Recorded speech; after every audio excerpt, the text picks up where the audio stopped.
This case just seems to get like more and more confusing, and it remains unsolved to this day. And I've talked quite a bit about family annihilators and fathers that have killed their own families in the past. I've talked about Chris Watts, I've talked about Scott Peterson, and many others. Today we're talking about one that, again, it's pretty controversial. Some people really believe that the dad killed his family, and others think that he's completely innocent and that he is just a victim that lost his family. So I want to hear what you guys think today. Today we're talking about the Feeney family murders. And again, it remains unsolved today. It's a really graphic crime, so just proceed with caution. So we are going to start on February 26th of 1995. John Feeney, he's a high school science teacher. He is now out of town attending a science educators conference at the Lake of the Ozarks. And he was away with several other teachers and professionals that he worked with for basically like professional development. And he's about 90 minutes one way from his home. He lived in Springfield, Missouri with his wife Cheryl, their 6-year-old son Tyler, and their 19-month-old daughter Jennifer. And they are just spending the weekend as usual. They're just going to be at home while John is at this convention. On Monday, February 27th, this is when things start to get concerning. John ends up receiving a phone call from his high school.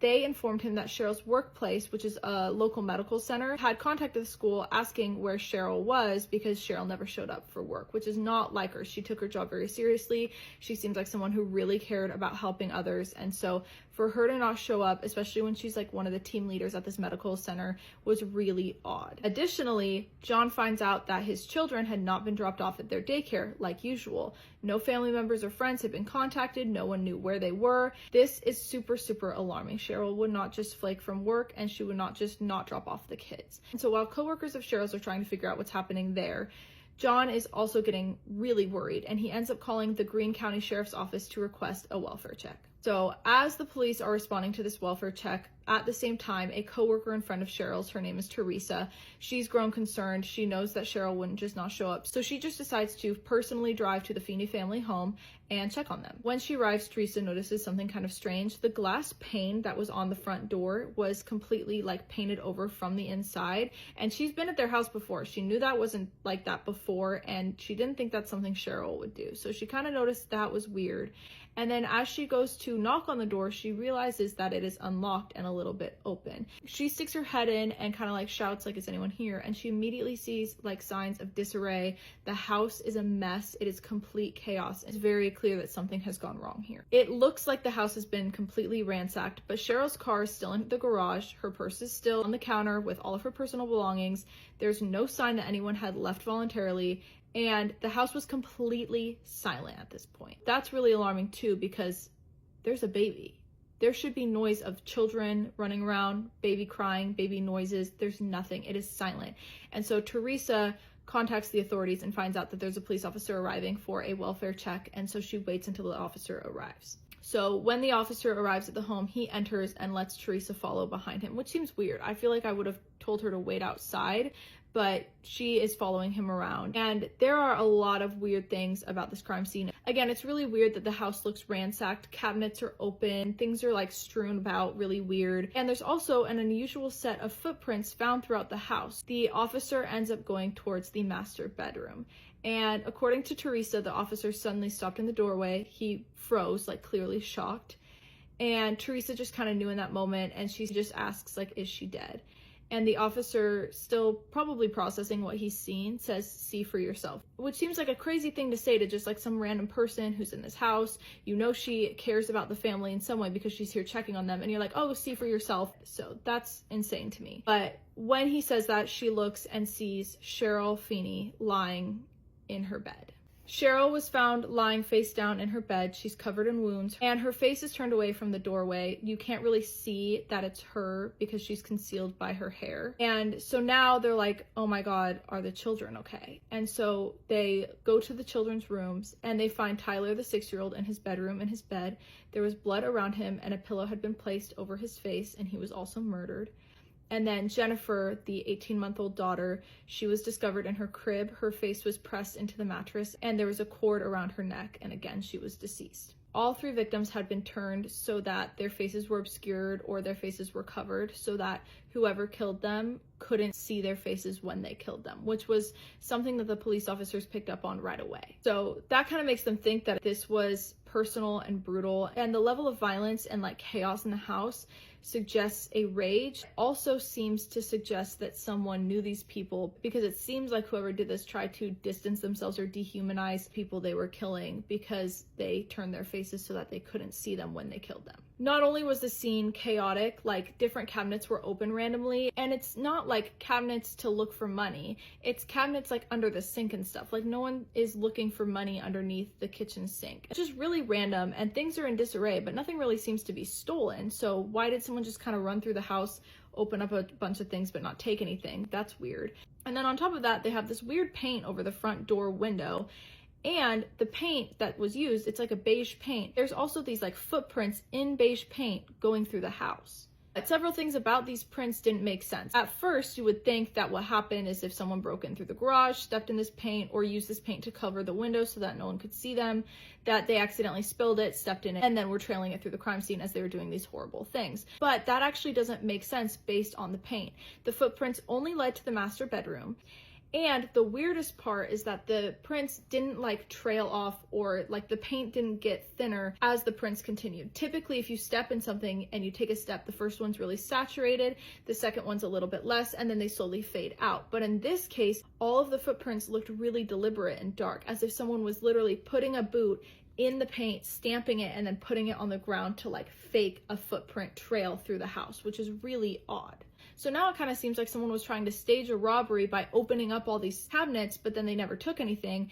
And then they're also leaving like this weird fake footprint trail. So now they're like, is someone staging this? And of course, they are bringing John in for questioning, and immediately they're going to suspect the husband because he's the husband. So they bring John in for questioning, and they are, telling him the worst news that a person could receive, that your whole family is dead. Unless, of course, he did it. But he is seemingly at this point very devastated that his family is gone and shocked by the information. As they're interviewing him and asking him questions, they're still looking at the crime scene. And a couple other things that they found odd was that Cheryl's car, still in the garage, her hood was popped open and the battery charger was hooked up, but the battery wasn't dead. There was no reason for it to be getting charged. And then they also found like a bunch of household items had been loaded into her car, as if someone was like preparing for a getaway or someone was trying to stage it as that. It, again, just really odd. Like, everything was feeling very staged and confusing and conflicted at this point. And then that beige paint that they found with the footprints and over the door was also smeared on the wall above Cheryl's body in the master bedroom. And it also had 2 words written. It said, "Bit die." And they're like, okay, what is that supposed to say? Because it's clearly not a finished message. That doesn't make sense on its own. But if it's what we all are kind of assuming it's supposed to be, that that first word is supposed to have 2 more letters, how would they not have finished that word? Because it doesn't seem like they ran out of paint. They had enough to write die afterwards. So why did they stop that first word halfway through? So they're like, maybe it doesn't say what we all think it's supposed to say. Maybe it stands for something. Maybe Cheryl knew what it meant, but no one else did. It just doesn't make sense. Like, why leave a message on a wall over a body, but then make it so the message isn't clear? That's so weird. They also found that Cheryl was on a waterbed. So they had a waterbed and the temperature had been turned up super high. And they think this was done intentionally to speed up the decomposition process to potentially confuse the time of death. Again, they're thinking that whoever did this is probably someone who's pretty smart. It seems like this was premeditated and that someone had like planned this out and wanted to give all this weird different evidence to throw off investigators. As they are interviewing John and looking at the crime scene, they are also waiting for the autopsies to come back. And when they come back, they find even more horrifying details. Cheryl had suffered 10 blunt force trauma injuries to her head, along with puncture wounds to her face. Tyler had been hit 7 times, 3 of which were to his head. It's already hard enough to think that someone is a 6-year-old, but to beat them first. And Jennifer was strangled with a cord in her crib. All 3 victims, again, had their faces obscured so that it seemed like the killer couldn't look at their faces when they killed them. But something else, and this is probably the weirdest part of the crime scene, every single individual framed photo in the house had been turned around, as if the person who killed them couldn't handle looking at their faces at all. This has to indicate a personal connection. And so obviously people very much now think that John the dad is guilty. They also find unidentified hairs on Cheryl's nightgown, and the hairs did not match Cheryl or her children or even John. And then they also find male DNA, if you know what I mean, on the bed, but they do match that to John. And it's his bed, so that doesn't really prove anything. That could have been there from other times. So There is evidence that maybe Cheryl was SA'd, but they're not sure. And then finding that male DNA, they thought maybe that was going to prove that she was, but because it's John's, that doesn't necessarily prove anything. Again, naturally, immediately, even without evidence, John is going to be a suspect because his whole family has died, and we've seen time and time again that there are horrible people that will annihilate their whole families for whatever reason. And so they bring John in and they start to ask him questions, and he ends up giving them a pretty detailed alibi. So he says that on Saturday, February 25th, he had spent the morning with his family, did some yard work, and then he ended up driving to the conference, which is again about a 90-minute drive away. He said that that evening he arrived at the hotel and ended up having dinner with a female colleague. And of course, then they're like, are you having an affair? And he claims that this dinner was not like romantic in any way. It was just professional. They worked together and they were just kind of like both there, so they had dinner. But again, he's saying this is not romantic. He was not having an affair. After dinner, they both drove back to the conference and John was pulled over for speeding, and this was at around 8 p.m. And because he was pulled over for speeding and it was documented, we have concrete evidence that shows that John 100% was there. So we know for a fact that he was 90 minutes away from his home at this point at 8 p.m. And then we also know that he ended up going and paying the speeding ticket in person at the Osage Beach police station at 10:30 p.m. Again, we know he was at least an hour and a half away from his home at 10 p.m. that night. John also reportedly said that he called Cheryl from his hotel that evening to let her know that he had arrived safely, but at the time it went to voicemail, and he says he thought that was a little odd, but it was 10:30, maybe she had already gone to bed, so he didn't think that much of it, but she didn't answer that night. And we know that on Sunday, February 26th, John golfed in the morning with some friends, and then he went to the conference and he was very active in it. He actually led a couple of the sessions, so there's a point where he is standing in a room full of people and they are all watching him. So we know for a fact he was at the conference. He says that after the conference ended at 5 p.m. on Sunday, again, this is the 26th, he says that he called home to check in and no one answered. And this was still kind of odd. But again, it's 1995. People weren't glued to their phone. It's not like how it is today. Maybe she was just busy with the kids and would call back. He tried calling again at 11, still no answer. The next morning is when Cheryl didn't show up for work, and that is when we find out that they had been killed. And so that is his alibi, and seemingly it's a pretty airtight alibi. He is pulled over the night before they were probably killed, and then he's seen at the conference the day that they were dead. Of course, they're still gonna ask him a bunch of questions. Were there financial issues? Were there marital issues? Was someone having an affair? Could she have been killed by someone else that they were having issues with? They're asking him all these questions, and they don't really have a clear motive as to why he would kill his wife, why someone else would kill his wife and his family, and it seems like we have a solid alibi. So they're like, okay, maybe John isn't involved. However, they still need to look at John, and there are still people who are like, no, he's involved, we just don't know how yet. And so they end up getting a search warrant for John's car just to kind of corroborate that like he really is telling the truth. And they end up discovering a McDonald's receipt from the morning after the murders, and John never mentioned this McDonald's stop, and he gave them a pretty detailed account of where he was. And it's not like he was being questioned weeks after and just it slipped his mind that he stopped to get breakfast at McDonald's. He was being asked this the next day, and they said, tell us everything, break it down by the hour. And he said, okay. And then he gave a detailed retelling of his day hour by hour, and yet left out this McDonald's stop, which seems like something you wouldn't do unless it was intentional. He says he just had simply forgotten, but again, it just happened. And they went over his timeline meticulously and said, like, is there anything else and all that kind of stuff. So it seems like it was intentionally left out and not just something he forgot. And so this is when they start to like wonder why he was driving to McDonald's so early. His hotel to Springfield, where his home was 90 minutes away.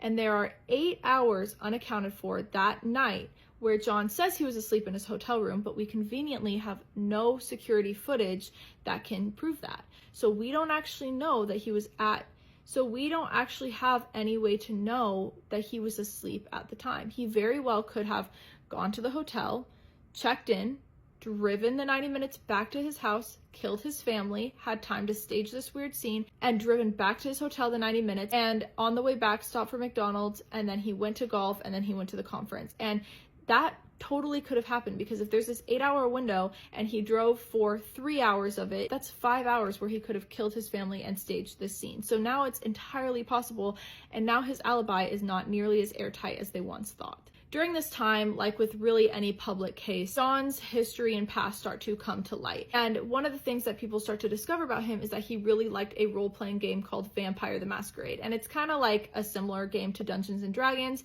but it has like darker themes and it can be kind of violent. And some people viewed this as really odd. They said that this means he has like a dark, evil history and that like he likes to be evil. And I don't really think that him playing a role-playing game means anything, but there's a lot of news articles out being like, if he can play this dark, evil, twisted game, he could totally kill his family, which again, seems like a leap in logic, but that's one thing that they started hearing a lot about.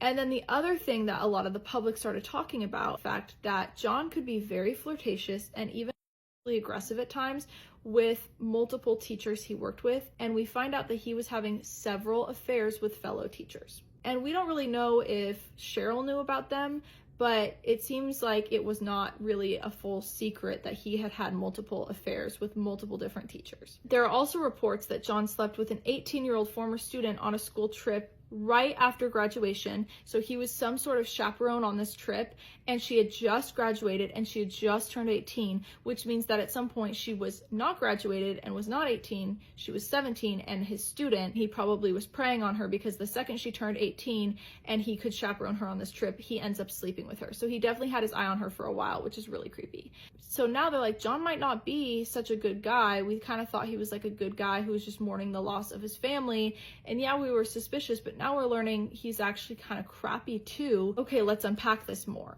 And so they start looking at like previous calls and stuff like that, and the voicemails and calls that he had said he had made to Cheryl the night that she wasn't answering. And we end up learning that there were 3 different messages that he had left for Cheryl on their phone, and all 3 of them seemed way too rehearsed and polished, and they give very similar energy to the very infamous Scott Peterson "Hey Beautiful" voicemail that he left on Lacey Peterson, his wife's phone, after killing her and dumping her body. And so some people compare this case to that case and the voicemails just being very suspicious. But the defense did say that like this was circumstantial at best, which as much as I think that the voicemails are suspicious, I do understand why it couldn't be concrete evidence that he did anything to his family. It is kind of just like a weird thing that won't really help prove or disprove anything. As the investigation is continuing and John is facing now trial for this because they are trying to accuse him of murdering his family, there's one decision that John made that like really upset a lot of people, and honestly I feel really weird about this too. So after the investigation wrapped up and the house was released and cleaned, John moved right back in. It's a small home. It's not like some huge estate where there's like a murder could happen in one bedroom and then you could be like 10 hallways down in another. It's a small home and there's only 3 bedrooms, and his family was killed in each of them. So he is now sleeping in the same room that his wife was murdered in. I don't know how you do that. He says that the home was filled with their memories and that he wanted to be close to them, but to me, that's really, really weird. And I understand like wanting to hold on to your family's memories, but sleeping in the room that your wife was killed in seems crazy to me. I do want to say really quick, it is important to remember that finances can very much dictate these situations. If he didn't have a lot of money, he might not have been able to afford staying in a hotel or staying somewhere else, and this could have been his only option. If he's trying to pay for funeral services and a lawyer and all that kind of stuff, it makes sense if he doesn't have a lot of money to go stay somewhere else. And I would be empathetic to that, and I would consider that more if it wasn't for the fact that the moment he got accused, his family swooped in and got a super fancy, expensive lawyer, and his family lived really close by. So he easily could have just stayed with his parents. Not like he didn't have other options of places to stay. His family likely could have afforded a hotel for him, or he could have stayed with his parents down the road, but instead he chose to sleep there. And a lot of people think that this shows that he was really heartless and maybe even wanted to relive the murders and was actually like wanting to be where everyone died because he was like happy about it. And so this is something that people think really shows that John is guilty. Something else that they discover pretty quickly after the autopsy is that Tyler, the youngest, something was off with his liver, and it seemed like he had liver damage, which is not normal for a 6-year-old that's healthy. And so the ME had sent off for extra tests, and these tests come back and reveal something shocking. Tyler had hepatitis B, and they were like, okay, where did he get this from? They test Cheryl, they test John, and neither of them had it. And so that immediately kind of opens this door to other possibilities. Maybe John wasn't involved. Maybe someone was essaying Tyler or abusing him. Maybe Cheryl caught someone abusing her son and was obviously going to report them when they decided that they would just kill Cheryl and the children to cover their tracks. So now this is a new theory, but for whatever reason, even though this seems like a pretty solid lead that they should definitely follow, they barely follow through with this. They do a little bit of looking into like where Tyler could have gotten this from. They test a couple close family members, but after that, they kind of just stop. They never really look to see who was close to the family. They never really follow through with who could have given Tyler Hep B. They just kind of like forget about that and move on, which seems crazy to me. Eventually, John Feeney was charged with 3 counts of first-degree murder. He was found guilty. They have this very long trial. The public is very torn. The jury is very torn about if he's involved or not. And people find his behavior really strange. They have a lot of doubts about his character, and it seems like at the least, he was maybe not as committed to his family as they originally thought. But again, there was no physical evidence that linked him to the murders. So while people started to really question if he was a good guy and they started to really hate his character, no one could really prove that he had killed his family either. And so at the end of the trial, they end up finding John not guilty. And this is just because they don't have anything definitive to hold him on. And a lot of the jury says that they thought that John was guilty, but the point of a trial is to say that you think they are guilty beyond reasonable doubt. And there was enough reasonable doubt that none of them could say that he was definitely guilty. And so even though they all suspected him, the jury felt like they couldn't actually say he was guilty beyond reasonable doubt. So he is acquitted, and he ends up leaving the country, remarrying, and starting a new family. In 2022, a very famous true crime podcast comes out with Ozark's True Crime, and they release an episode about this specific case. And after the episode aired, someone actually came forward and said like, hey, I was a witness to this case. And they say that they were there as a child and they saw John that night near the Feeney home. They like saw him in the backyard, and they remember specifically that it was that night. And they say that even though they told the police at the time, nothing came of it. They weren't ever officially interviewed or brought to trial or anything like that. And then after they said this to the podcast, it also wasn't followed up with. So I don't really know why that's the case, but it's just one more like unsolved piece of the puzzle that seems kind of odd and kind of half discarded. It just doesn't make sense to me. To this day, we still do not know who killed Cheryl, Tyler, and Jennifer. Many people, and I think including me, think that John is guilty. I am not 100% sold that John did it, but I do very much think that it's a possibility. The main thing that makes me wonder if it's someone else is the fact that Tyler had Hep B, but I don't think that completely rules him out. So I still am suspicious of John, and it's crazy to me that all these years later, we still do not know who killed this beautiful family. And the fact that murderers can do stuff like this and then just kind of get away with it and live their lives normally is horrifying.